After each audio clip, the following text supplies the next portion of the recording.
I'm deaf in my left ear, and the reason for that is when I was a baby I was getting a lot of ear infections. It got to the point where it was where one finished and another one started pretty much like a few days later. I always had ear infections growing up. I had many operations with grommets to try and improve my hearing when I was younger. My last operation was in June 2005. That was for a perforated eardrum in my right ear.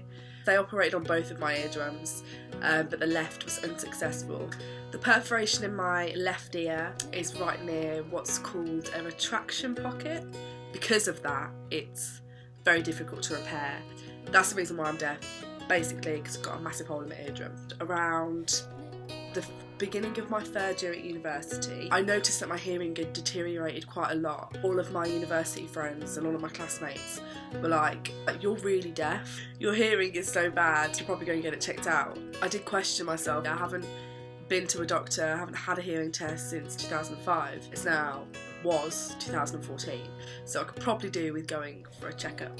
I went for my checkup and I had a hearing test done. It confirmed that my hearing had deteriorated and that I would need a hearing aid.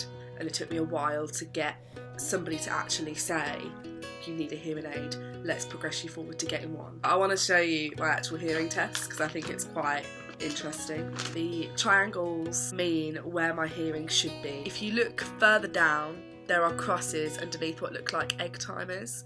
The crosses indicate where my hearing is. It's about 50%, 60% hearing loss. I got my hearing aid today. I got it in this little pack.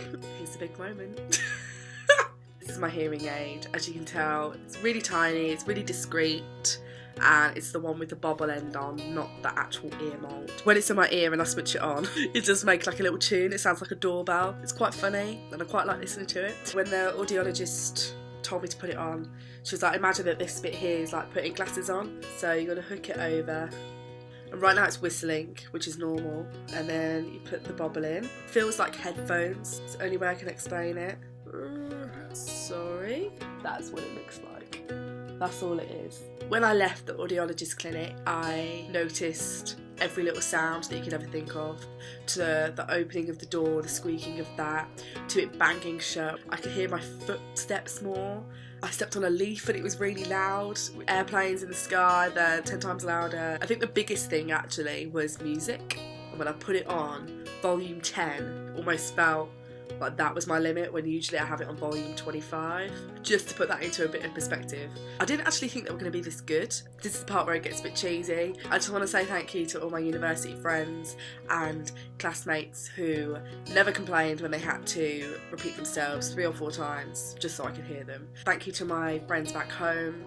They've been really, really supportive as well. Louise, Sophie King, Sophie Hansen. Yeah, I know who you are. Thank you to my parents. They've been there through every single operation that I've had. Overall, I've had a really amazing day. It's crazy what I've been missing out on, really. People that have great hearing just never take it for granted, because trust me, when you can't hear anything, it's the most frustrating thing in the world. I can hear everything. All of a sudden, I can hear everything.